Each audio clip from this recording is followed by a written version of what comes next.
bonsoir à tous. Merci de nous avoir rejoints nombreuses. C'est impressionnant, hein, et surtout pour ceux qui sont assis par terre. Bon courage. Mais en fait, vous êtes bien parce que vous êtes pile en face. Donc, j'ai le plaisir de présenter ce soir Son Lee. Il est chercheur en sciences cognitives. Il est aussi CEO et cofondateur de Didask. Et il va tout nous expliquer sur la façon de former efficacement grâce à l'IA et aux sciences cognitives. Donc, je vous invite à l'écouter. Et ensuite, on aura un petit peu de temps pour les questions. Son, à toi. Merci beaucoup. Est-ce que vous m'entendez? Pas terrible, hein, j'ai l'impression. Hein. Allô, allô, allô. Attendez. Est-ce que là, c'est mieux? Il faut que je parle un peu fort quand même, hein, c'est ça?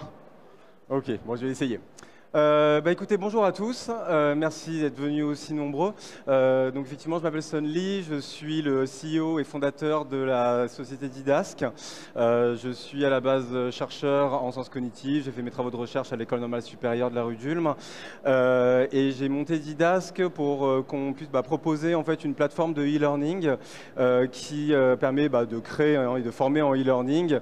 Notre mission étant d'aider vraiment nos clients, entreprises, organismes de formation à obtenir de véritables résultats d'apprentissage lorsqu'ils essaient de former en e-learning, c'est-à-dire de s'assurer que les e-learning qu'ils créent génèrent réellement de la montée en compétences, que les gens mémorisent vraiment des choses et soient capables d'appliquer ces choses-là sur le terrain en s'appuyant sur l'intelligence artificielle et les sciences cognitives en grande partie.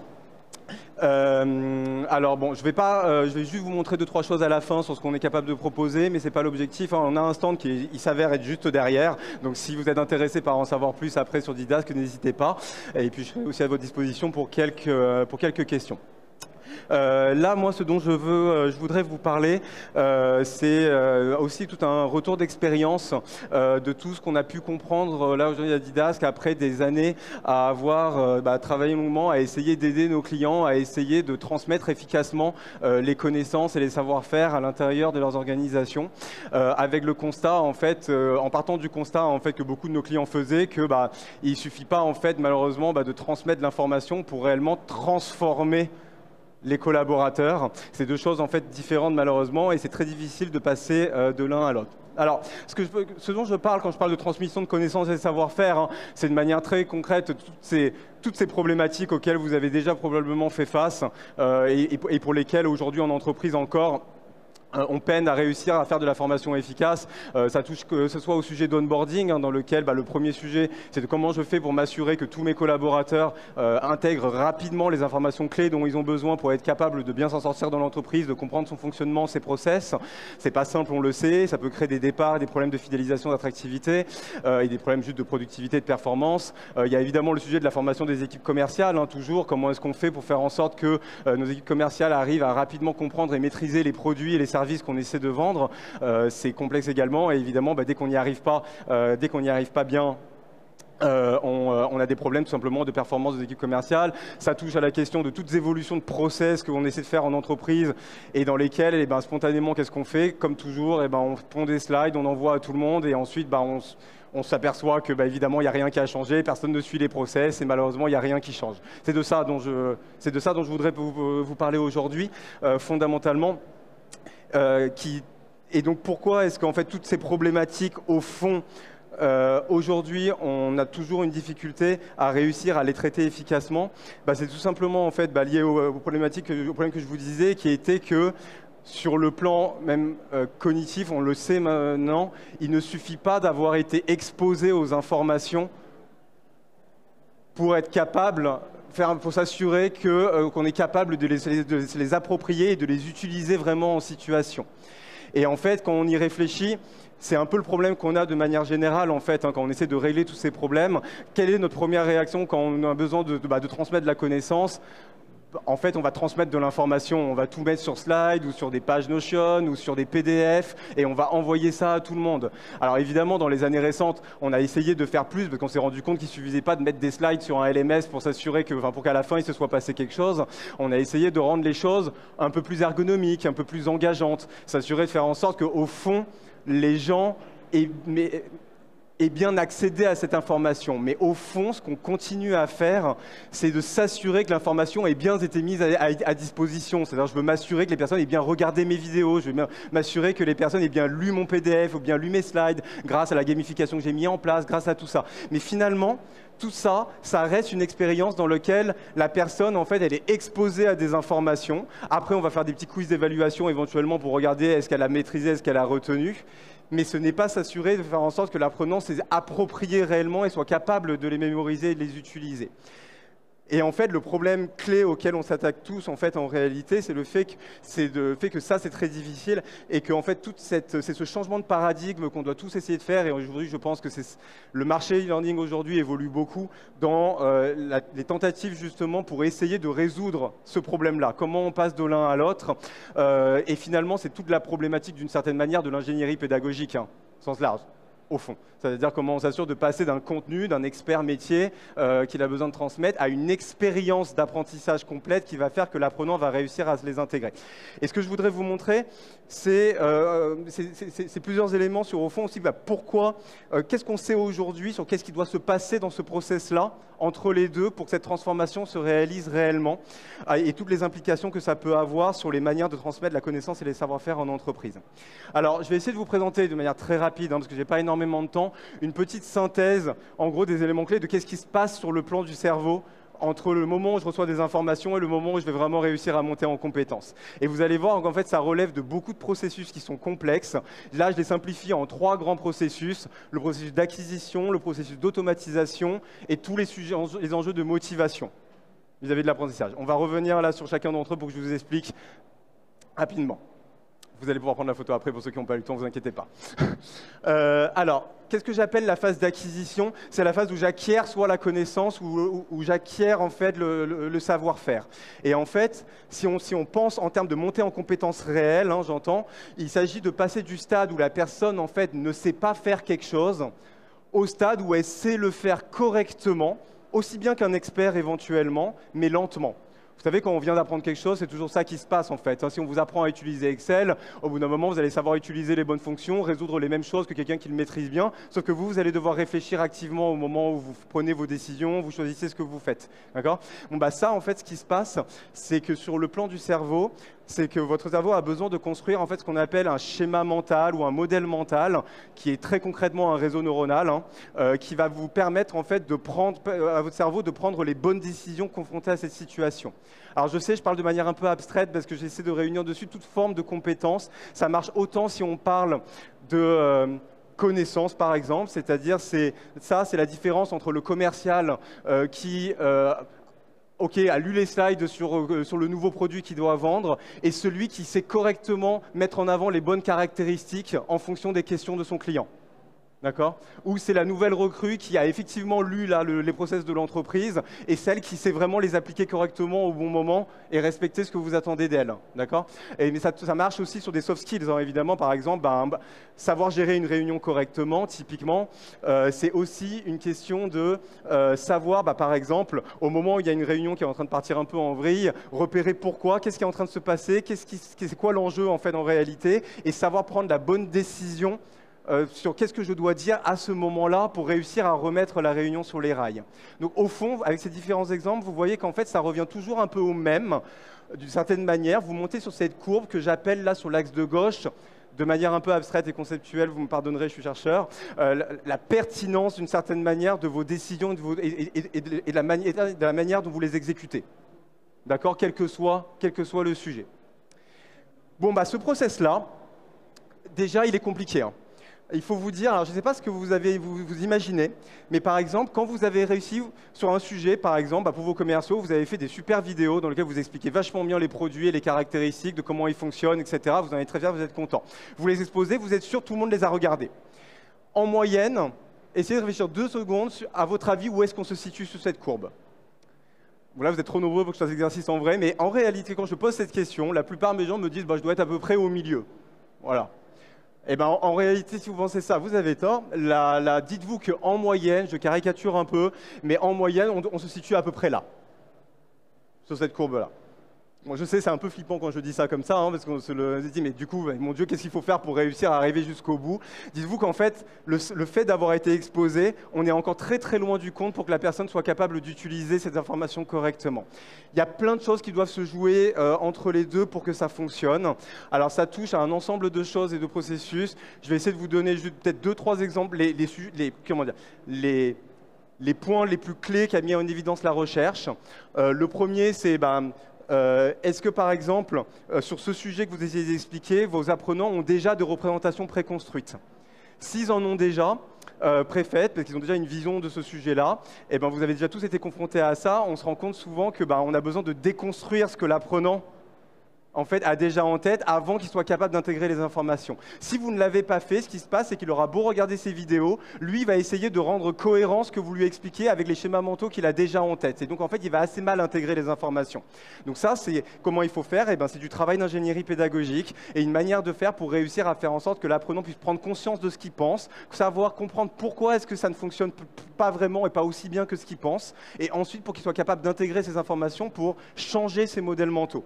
Vous voyez, ça c'est un sujet. Mais il y en a un deuxième, par exemple, qui est fondamental, qui est la problématique de la surcharge mentale. Souvent, ce qui se passe quand on transmet toutes ces informations, c'est que la partie du cerveau qui a besoin de les traiter, en fait, c'est ce qu'on appelle la mémoire à court terme. Vous savez, c'est la partie de votre cerveau qui traite les informations en temps réel, qui est séparée de la mémoire à long terme, qui est la partie où vous stockez tout ce que vous avez appris. D'accord? C'est un peu la différence entre la RAM et le disque dur sur un ordinateur. C'est à peu près la même différence. Eh bien, la mémoire de court terme, en fait, elle a une capacité qui est très limitée pour tout le monde. C'est-à-dire qu'on a tous une capacité de traitement des informations nouvelles qui est assez limitée. Et ce qui se passe souvent dans la transmission descendante qu'on fait quand on transmet la connaissance en entreprise, c'est qu'on met les apprenants très vite en surcharge mentale. Ils essaient de tout intégrer et en fait, ils n'y arrivent pas. Et ce qui se passe, c'est que le cerveau passe en surcharge cognitive. Et il se met à ne pas intégrer ou à mal intégrer les informations que vous lui transmettez. Donc même chose, vous pensez que vous avancez, mais en fait vous faites des allers-retours et vous régressez un peu. Le dernier sujet clé, ensuite encore, c'est la problématique d'illusion de maîtrise. Alors là, c'est une des plus grosses problématiques qui est liée au fait que quand on est exposé à des informations et qu'on lit, qu'on regarde des vidéos, ça va créer de plus en plus en fait un gap, un écart entre le degré auquel vous pensez avoir compris et le degré auquel vous avez réellement compris. C'est ce qu'on appelle l'illusion de maîtrise. Ça nous est tous arrivé de suivre un cours, une formation, une conférence, d'en sortir en disant « Ah, c'était génial, j'ai appris plein de trucs » et puis le moment où vous essayez de réexpliquer ou d'appliquer, on voit qu'on n'y arrive pas du tout. Voilà, ça nous est tous arrivé. C'est normal en fait, hein, c'est un biais cognitif qui est naturel malheureusement, qui s'appelle l'illusion de maîtrise. Et en fait, la seule manière de le résoudre, c'est de réussir à faire en sorte qu'on découpe suffisamment sa transmission de manière granulaire. Donc ça touche à la manière justement de ne pas en faire trop à chaque fois et à chaque fois de s'assurer, une fois qu'on a transmis une première brique, un premier bout d'information, de prendre le temps de proposer des cas pratiques, des exercices d'application pour que l'apprenant puisse se tromper, faire des erreurs. C'est pour ça que les chercheurs disent souvent que l'erreur est fondamentale dans l'apprentissage. C'est parce que l'erreur est la seule manière de briser l'illusion de maîtrise, en fait. Et ensuite de transmettre des feedbacks pour faire en sorte que l'apprenant comprenne la source de son erreur et puisse réajuster ses représentations mentales. Donc vous voyez, il faut réussir en fait à structurer en fait sa transmission de sorte en petits bouts pour être sûr de ne pas mettre les gens en surcharge cognitive et en plus proposer en permanence tous ces petits exercices d'application pour s'assurer que l'apprenant n'est pas en train d'être dans l'illusion de maîtrise et de construire avec les nouvelles informations sur des bases où en fait il avait mal compris en réalité. Alors, deuxième partie, donc même à supposer que toute cette première partie a été bien faite, que tout a été bien fait, on arrive au bout de cette première courbe de gauche. Mais ce n'est pas parce que vous savez faire quelque chose correctement que vous savez le faire rapidement ou de manière réflexe ou automatique. Alors, ce n'est pas forcément un problème pour tous les sujets de formation. Typiquement, il y en a, je ne sais pas, moi, quand j'ai besoin de travailler sur Excel, j'ai appris une première fois. Si je m'en souviens plus le jour J, que je ne suis pas capable d'aller vite, j'ai le temps de repartir voir mes notes ou mon tuto, etc. Ce n'est pas un problème, évidemment. Mais il y a des cas où c'est important, évidemment. Quand vous avez besoin d'apprendre des process d'urgence dans une centrale nucléaire pour gérer des risques, quand vous devez, en situation commerciale, encore une fois, être capable de répondre du tac au tac au client, vous ne pouvez pas lui dire alors attendez, je vais aller reprendre mes notes et je vais vous répondre. Enfin, vous pouvez, mais ça fait vraiment mauvais genre. Même chose pour un manager. Hein, je reprends l'exemple de la réunion qui part en vrille. Vous n'allez pas dire tout le monde non, non, alors attendez, je vais aller regarder mes notes pour savoir qu'est-ce qu'il faut que je vous dise. On est d'accord. Il faut qu'à ce moment-là, il y a des cas de figure de compétences où en fait, il faut que la compétence ait été automatisée. D'accord, qu'on soit passé du savoir-faire à un réflexe. Et donc ça, c'est un autre processus sur le plan cognitif qui est en partie lié, mais qui est en fait assez déconnecté du premier processus, et qui est celui en fait d'automatisation qui va vous faire passer du stade où vous allez faire quelque chose correctement, mais lentement, et progressivement, vous allez le faire de plus en plus rapidement, jusqu'à être capable de le faire même sans réfléchir. Et c'est ça vraiment, je dirais, le niveau d'expertise final. Hein. C'est celui où on n'a même plus besoin de penser à ce qu'on fait. En fait, on prend les bonnes décisions de manière automatique. D'ailleurs, paradoxalement, vous avez remarqué que c'est souvent à ce stade-là que ça devient le plus difficile de transmettre. Parce qu'on a tellement automatisé les choses qu'on ne sait même plus pourquoi on prend les décisions telles qu'on les prend. Et donc, on a du mal des fois à comprendre pourquoi est-ce que les autres n'y arrivent pas. Tellement ça a été automatisé. Donc là, on monte sur une autre courbe. Alors, je suis désolé, peut-être qu'avec les couleurs, vous ne voyez pas, hein, mais là, c'est en vert foncé. Et donc, vous montez sur la courbe de droite, qui est la courbe de la rapidité, hein, tout simplement, avec laquelle vous prenez vos décisions. Et ce qui est intéressant, c'est que ces deux parties, en fait, vous pouvez avoir l'un sans l'autre. Hein. Vous pouvez acquérir un savoir-faire correctement sans être capable de le faire rapidement. C'est l'exemple que je vous ai donné tout à l'heure. Mais l'inverse est vrai, malheureusement. C'est-à-dire que si vous êtes resté dans l'illusion de maîtrise en permanence ici, que vous pensez bien appliquer ce qu'on vous a dit, mais que en fait, ce n'est pas le cas, mais que vous allez répéter, etc., enfin, faire en sorte d'automatiser, vous allez pouvoir automatiser de mauvais réflexes. Ça nous est tous également arrivé, on le voit tous généralement autour de nous, pour vous montrer que c'est vraiment deux processus différents. Qu'est-ce qui se passe, c'est que donc, ici, en fait, l'idée, c'était de réussir à se créer en fait, un modèle mental pertinent qui arrive en fonction des informations qui arrivent au cerveau, à les interpréter correctement et à prendre la bonne décision. Et ça, dites-vous, pour caricaturer, que c'est une sorte de machine, ce schéma mental, qui va être stocké dans votre mémoire à long terme. D'accord ? Et en fait, ce qui va faire que vous allez être capable de l'activer rapidement ou non, c'est un autre sujet. C'est la question de est-ce que vous disposez ce qu'on appelle les traces mentales, hein, c'est-à-dire des sortes de chemins d'accès qui vont permettre à votre cerveau de retrouver ce schéma mental et de l'activer rapidement le jour où il en a besoin, en jour J. C'est exactement l'image que j'aime bien donner, que je donne souvent. Je ne sais pas si vous avez vu le film d'animation Vice Versa. Avec on est dans le cerveau là, de cette jeune fille, et donc il y a un moment en fait c'est représenté ça par cette bibliothèque où il y a plein de livres qui sont stockés, qui sont tout ce que j'ai appris à un moment de ma vie, et en fait des fois ils ont du mal en fait à aller retrouver le livre. Dites-vous que le fait que le livre soit de qualité, c'est ce qui s'est passé à gauche. Est-ce que le livre, il est bon, il est bien écrit et il y a les bonnes informations dedans, d'accord? Et en fait, l'automatisation, c'est est-ce que vous disposez du système d'indexation qui va faire que le bibliothécaire va être capable de chercher vite, d'aller vite retrouver le livre le jour où il en a besoin? Vous comprenez la différence entre les deux? C'est deux choses différentes. Vous pouvez avoir le bon livre stocké, mais vous ne le retrouvez plus, par exemple. Bon, ça, même chose. Hein. Automatiser, c'est aussi tout un sujet. Comment on fait pour automatiser? Il y a plein de choses, mais en gros, si je dois résumer le facteur le plus important, ce qui va faire que vous allez être capable de générer ce système d'indexation ou de trace mentale, c'est le fait que vous allez en fait faire ce qu'on appelle... Ah, pardon. C'est le fait que... Oh, c'est beaucoup mieux, oui. Pardon. C'est le fait que vous allez pouvoir faire, en fait, en tant qu'apprenant, des efforts répétés de récupération en mémoire. C'est-à-dire que vous ayez eu, à plusieurs reprises, besoin d'essayer de vous rappeler par vous-même comment faire. Et en fait, votre cerveau, c'est une machine qui est très feignante. Quand il a eu besoin de faire un effort, il déteste ça. Et donc, la fois d'après, en fait, il se crée des routes pour se dire, la prochaine fois, j'ai pas envie que ça me prenne autant de temps, que ça me demande autant d'efforts. Et donc, ça aussi, c'est complexe. Ça demande à organiser sa formation de sorte à ce qu'il puisse y avoir des piqûres de rappel sur les bons sujets, au bon moment, de la bonne manière. Et c'est quelque chose qui peut être un peu long et coûteux à faire, quoi.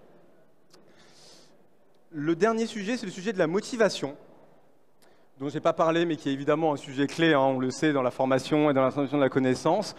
Dans ce schéma, dites-vous que la motivation, c'est l'essence, quelque part, qui va faire que l'apprenant va être prêt à réellement s'engager dans ce processus qui va être long et compliqué quand même, comme on vient de le voir, mais aussi de persister tout le long jusqu'au bout. D'accord ? Et alors, la motivation, c'est aussi quelque chose de différent sur le plan cognitif, qui ne relève pas du tout des mêmes mécanismes. Il y a la question de l'engagement initial qui est différent de la question de la persistance.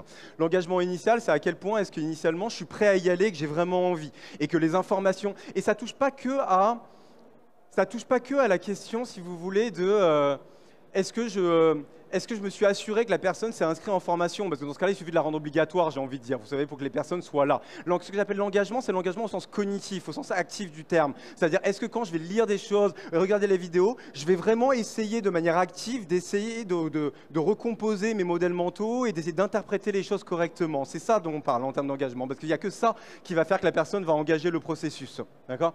Et ben ça relève de mécanismes qu'on connaît aujourd'hui, mais qui ne sont pas simples, qui sont surtout d'essayer de créer des sources de motivation dites intrinsèques, qui se créent de différentes manières. Par exemple, le sentiment d'utilité. C'est pour ça que, par exemple, faire en sorte que quand on transmet, on se soit assuré de montrer, par exemple, des mises en situation et des cas pratiques qui vont faire que l'apprenant, il se rend compte de ce à quoi ça va lui servir, ce que je lui explique.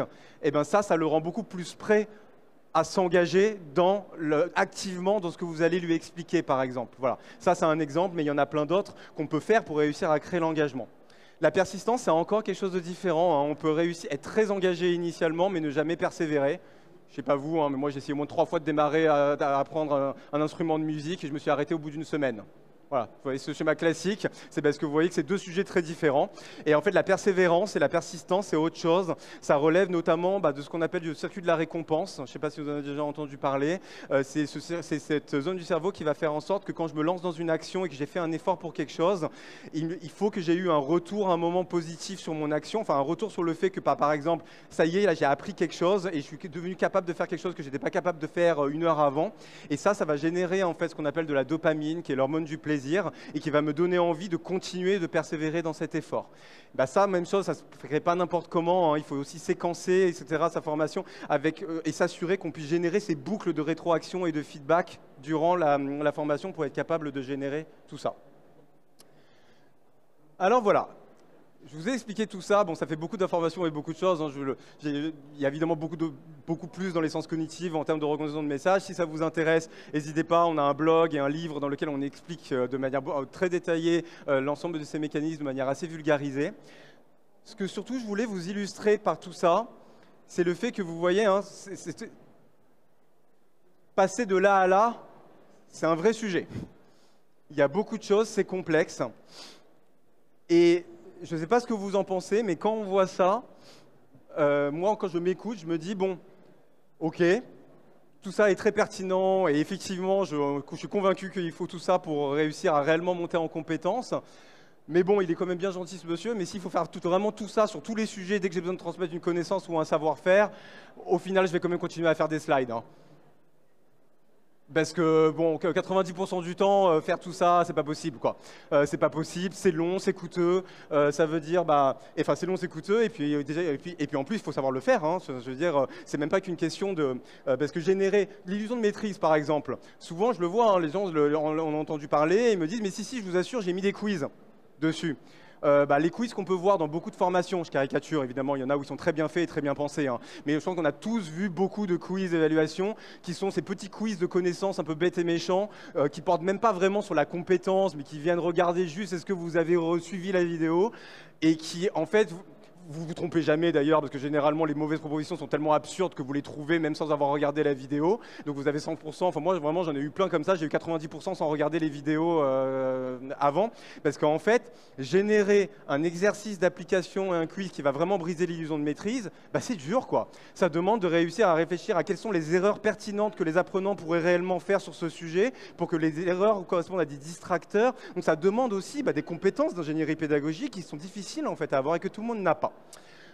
Et donc, le problème, c'est que c'est ça, je pense, qui fait que fondamentalement, même si on connaît tous ces résultats de la recherche, il faut qu'on règle ce problème du coût et de la longueur, et notamment de faire en sorte que pour tous nos experts métiers en interne qui ont besoin de créer du contenu, on ne peut pas leur demander de maîtriser tout ça, on ne peut pas leur demander de prendre ce temps-là, parce que ce n'est pas leur métier. Le responsable commercial qui a besoin de former ses commerciaux, lui, si ça lui prend plus de temps que de créer ses slides et de les envoyer, vous êtes à peu près sûr qu'il ne fera pas plus que ça en réalité.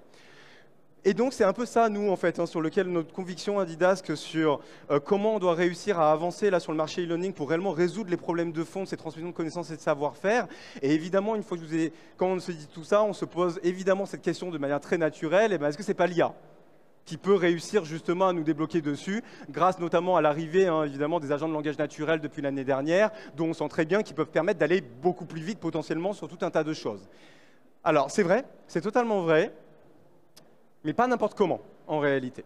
Aujourd'hui, ce qu'il faut quand même savoir, c'est que l'IA, ces agents naturels, si vous avez essayé un peu de les tester, etc., en fait, ils vous aident à faire beaucoup de choses, ils créent du contenu, mais l'IA n'est pas pédagogue en fait, en soi. C'est-à-dire que si vous demandez aujourd'hui à OpenAI ou à ChatGPT de vous créer une bonne formation sur un sujet, il va vous faire ce que fait le formateur moyen. Il va vous générer un pavé de texte descendant, peut-être plus court, peut-être bien synthétique, donc ça sera un peu mieux, mais sur mes cours de tout à l'heure, on est encore au début, ça ne change rien.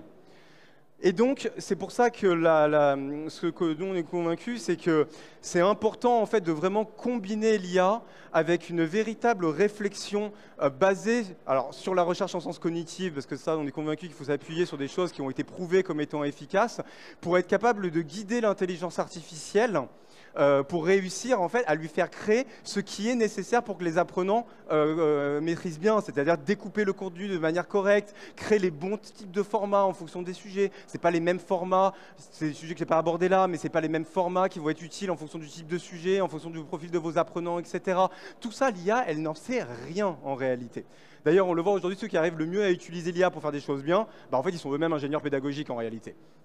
Ils sont eux-mêmes ingénieurs pédagogiques et ils savent comment parler à l'IA pour réussir à le faire. Mais encore une fois, on ne pourra pas demander à tous nos experts métiers d'être ingénieurs pédagogiques. Et donc, ce qu'on a fait à Didask, c'est de proposer de construire cet assistant en fait IA pédagogique, qui est une forme en fait d'ingénieur pédagogique embarqué dans la solution et qui est un peu le compagnon en fait, soit de l'ingénieur pédagogique, soit de l'expert métier, pour lui aider à faire tout un ensemble de tâches pour aller plus vite. Ça va en fait donc ce qui se passe, c'est encore une fois, si vous voulez en savoir plus, je vous montre juste très rapidement pour vous illustrer comment on peut traiter ces problèmes. Et si vous voulez en savoir plus, vous pouvez aller nous voir à notre stand. Donc en fait, ça permet à un expert métier ou un agent pédagogique de mettre son contenu brut dans la solution. Là, c'est un exemple sur la transparence, sur des formations de managers qu'il faut former au sujet de pourquoi être transparent vis-à-vis de ses équipes, par exemple. Et donc, vous mettez le contenu, ça peut être textuel, des PDF, les slides, et notre système, en fait, va essayer de déjà faire la première étape de ce que je vous disais, la granularisation. C'est-à-dire qu'il va essayer d'identifier sur ce contenu quels sont les points vraiment importants qu'il a vraiment besoin de transmettre pour ne pas mettre les apprenants en surcharge cognitive.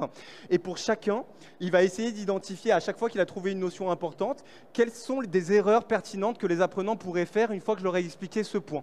C'est-à-dire qu'il va faire ce que tout bon ingénieur pédagogique fait, c'est-à-dire découper en des objectifs pédagogiques clairs, finalement, mais il va vous faire une première proposition de ça. Et ensuite, pour chaque granule, il va vous proposer derrière le bon format pédagogique adapté. Et il va le créer une première version pour vous. Donc là, il va vous proposer par exemple un petit cas pratique, un exercice de mise en situation, avec des alternatives, des erreurs et la bonne option, et des propositions de feedback à envoyer aux apprenants selon l'option qu'ils choisissent, pour permettre justement de briser cette illusion de maîtrise de manière assez systématique. Et à la fin, vous allez vous retrouver comme ça avec un e-learning qui respecte un peu justement tous ces messages que j'ai essayé de vous montrer tout à l'heure, avec pour chaque étape le bon format pédagogique qui convient bien découpé, de manière rythmée, de sorte à ce qu'à chaque fois qu'on transmet des connaissances, on a des exercices d'application bien pensés, bien conçus, qui correspondent à des erreurs pertinentes que les apprenants pourraient faire. Et l'idée de ça, c'est que ça permet à la fois en tant qu'ingénieur pédagogique d'aller beaucoup plus vite, parce qu'en fait, ça vous fait une première proposition que vous n'avez plus qu'à reprendre. Évidemment, c'est un compagnon, il faut le voir comme ça, comme un ingénieur pédagogique. Des fois, il fait des erreurs d'interprétation du contenu brut parce qu'il n'est pas expert de ces sujets-là. Donc, le rôle de l'humain est vital, évidemment, là, pour réussir à reprendre les choses et reprendre et corriger, etc. Et pour l'expert métier, c'est évidemment un bénéfice incroyable parce que lui n'est pas et ne sera jamais un ingénieur pédagogique. Donc, il a vraiment en fait l'outil qui lui permet, grâce à ça, de réussir à beaucoup mieux transmettre en fait la connaissance qu'il veut transmettre avec une solution qui va faire pour lui, d'une certaine manière, toutes ces étapes-là que je vais vous montrer. Et selon nous, c'est la seule manière aujourd'hui, on pense que c'est extrêmement important si on veut réussir à adresser comme ça les problématiques de transmission de la connaissance et des savoir-faire en entreprise. C'est de s'assurer d'outiller, de vous outiller de sorte à aller plus vite et plus efficacement dans le passage de l'information à la transformation. Si vous voyez ce que je veux dire par rapport à tout ce que je vous ai expliqué là. Voilà, et donc si vous voulez en savoir plus, n'hésitez pas, on est derrière, et il y a toutes nos équipes qui sont là et encore demain. Voilà, je vous remercie. Est-ce qu'on a le temps pour une ou deux questions? Ça dépend de toi, Delphine. Excusez-moi, est-ce que vous avez des questions du coup? On a le temps pour une ou deux questions si vous avez. Oui. Bonjour. Tout d'abord, merci pour cette présentation. C'est extrêmement instructif, même en tant qu'ingénieur pédagogique. Ça me rappelle quelques principes que j'ai moi-même oubliés. Ma question porte plus précisément sur l'IA, parce que vous savez que l'IA, ça nécessite des données et ça permet en fait de dégager des tendances à partir des données qu'on lui fournit. Donc, comment vous faites pour faire fonctionner correctement votre IA si en fait il n'y a pas une certaine masse? Parce qu'on n'a pas toujours la possibilité d'avoir une masse critique en termes de données comme la big data avec des dizaines de milliers d'utilisateurs ou une masse vraiment critique. Vous voyez ce que je veux dire? Donc, comment vous faites dans ce cas-là pour avoir, on va dire, une technologie qui est suffisamment opérante et pertinente? Non, mais c'est une très bonne question que vous posez. En fait, ce qu'il faut vous dire, c'est que nous, en fait, notre système d'IA, c'est un système de prompting, pour ceux qui connaissent un peu, qui va en fait qui va faire l'interface entre la matière première de l'expert et ChatGPT OpenAI et créer un dialogue qui va lui permettre en fait d'analyser le contenu de l'expert et progressivement essayer de comprendre grâce à ChatGPT aussi ce qu'il y a dedans, le découper correctement, créer les bons contenus, etc. Et en fait, il joue le rôle d'ingénieur pédagogique et pas d'expert. Donc en fait,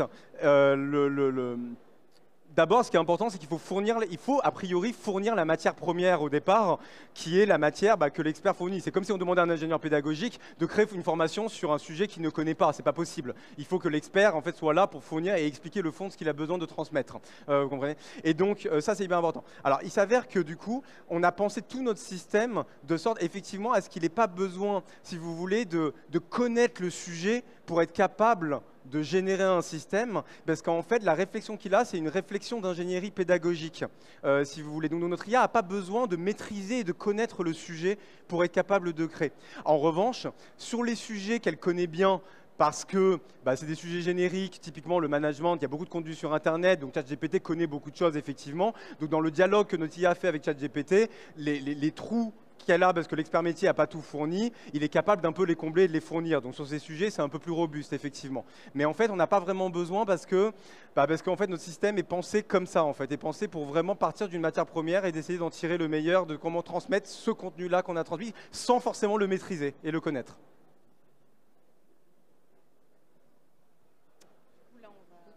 Est-ce qu'il y a une deuxième question éventuellement? Oui. Allez, une deuxième.